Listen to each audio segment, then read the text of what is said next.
Halo, perkenalkan namaku Nuna. Sekarang aku mau menjelaskan tentang perencanaan keuangan keluarga.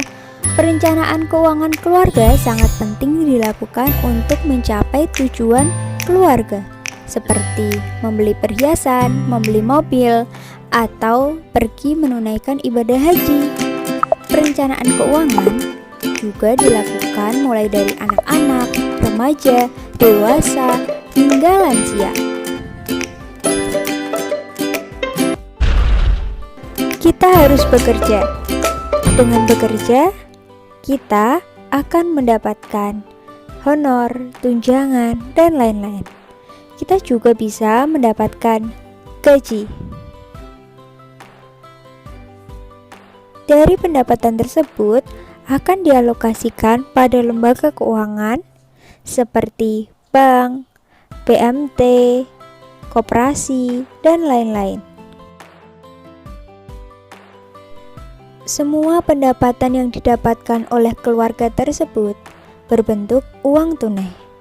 Uang tunai digunakan untuk memenuhi segala kebutuhan keluarga, mulai dari membayar cicilan hutang, menabung. Uang hasil tabungan tersebut dapat digunakan untuk membeli sesuatu yang kita inginkan, mulai dari HP, TV, peralatan sekolah, mobil, rumah, atau ibadah haji dan umrah. Nah, uang hasil tabungan tidak hanya untuk membeli sesuatu atau memenuhi keperluan yang lain, tapi juga bisa digunakan untuk investasi. Karena kita harus memikirkan alternatif lain yang dapat menambah pendapatan. Investasi dapat berupa investasi bisnis, investasi properti, atau investasi reksadana. Nantinya, hasil dari investasi ini dapat menjadi pendapatan keluarga atau pendapatan individu dalam bentuk uang tunai. Dari seluruh pendapatan tersebut digunakan untuk memenuhi pengeluaran primer atau yang biasa disebut sebagai kebutuhan pokok.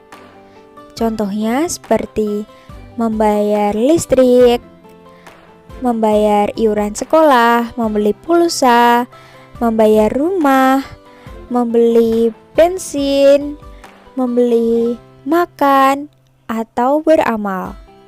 Dari pendapatan tersebut juga dapat digunakan untuk memenuhi pengeluaran sekunder atau kebutuhan sekunder. Kebutuhan sekunder adalah kebutuhan yang tidak tergesa-gesa atau tidak mendesak.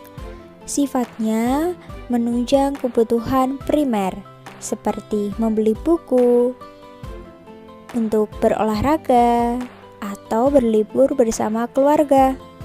Sebagai bendahara keluarga yang baik, kita harus memperhatikan beberapa aspek dalam rangka perencanaan keuangan keluarga. Yang pertama, cicilan. Maksimal 30% dari seluruh pendapatan yang kita miliki. Ojo ngasih kene kejebak utang nganti diuber-uber bank plecet kayak bocah kae. Yang kedua, tabungan.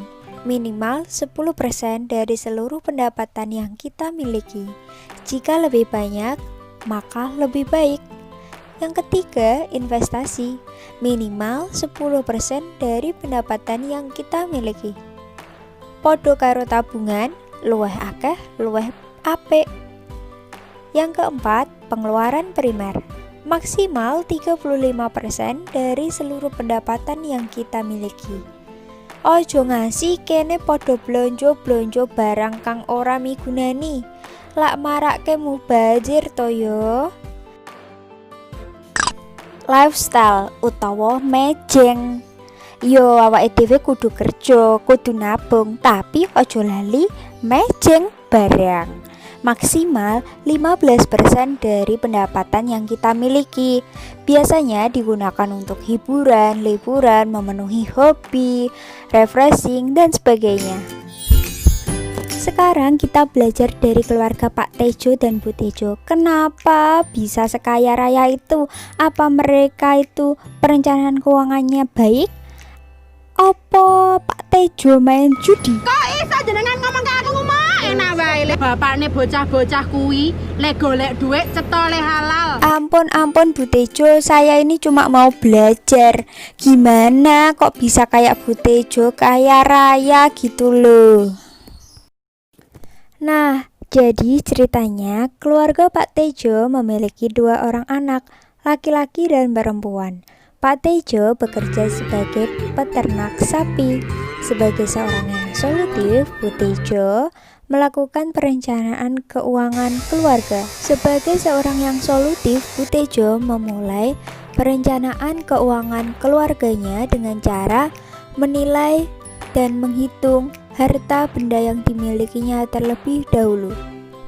Bu Tejo memiliki 50 hewan ternak.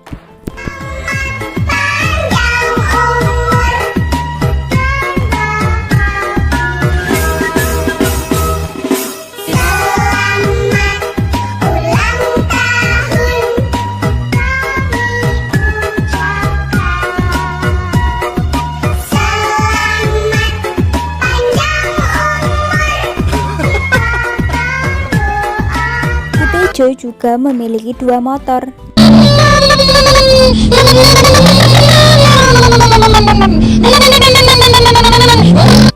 Astagfirullah ya Allah. 2 hektar sawah, 1 mobil, 4 sepeda, 2 rumah, tabungan 100 juta, dan tidak memiliki hutang. Wow, luar biasa. Bu Tejo berangan-angan untuk menambah 1 mobil lagi. Sedangkan suaminya, Pak Tejo, ingin memperluas peternakannya. Nah, berbeda lagi dengan anak-anaknya. Mereka ingin sekali berlibur ke luar negeri. Bingung nih Bu Tejo, kira-kira Bu Tejo memilih yang mana ya? Saya aku ngerti. Sebagai seorang yang solutif, Bu Tejo memilih sesuai prioritas, yaitu memperluas peternakannya. Atas keputusan tersebut, Bu Tejo melakukan pemeriksaan pada kas keluarganya. Pak Tejo memiliki penghasilan bersih 5 juta setiap bulannya. Beban yang dikeluarkan setiap bulannya meliputi biaya listrik dan air, asuransi, uang sekolah anak, keperluan rumah tangga sebesar 2 juta rupiah. Sehingga keluarga Pak Tejo memiliki sisa uang bulanan sebesar 3 juta rupiah. Selanjutnya, Bu Tejo melakukan pengukuran terhadap ukuran uang tunai. Didapatkan dari pendapatan sebesar 5 juta rupiah, dibagi pengeluaran sebesar 2 juta, sama dengan 2,5.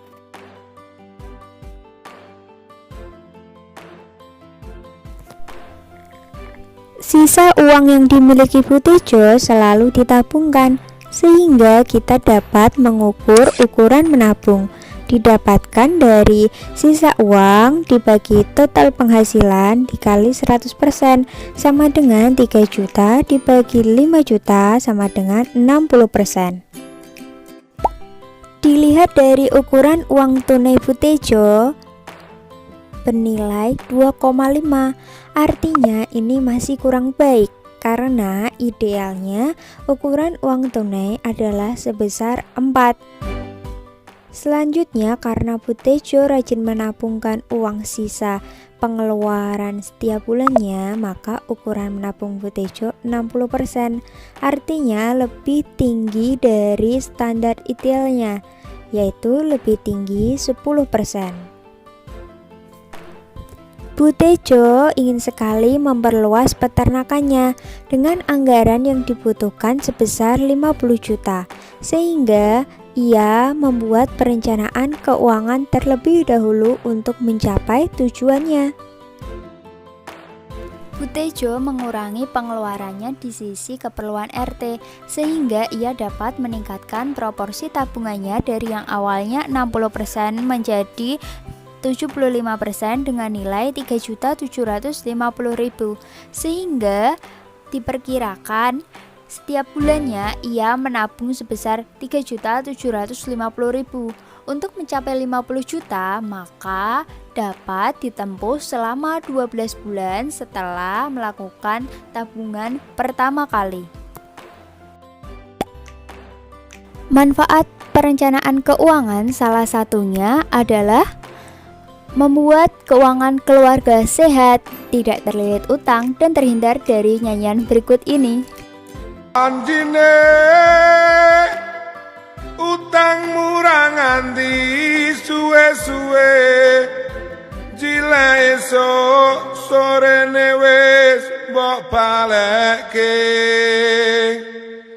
Janjine utang murah nganti suwene, nganti kapan tak enteni sak metune. Ih, Pak Tejo ini lagunya udah habis masih joget aja.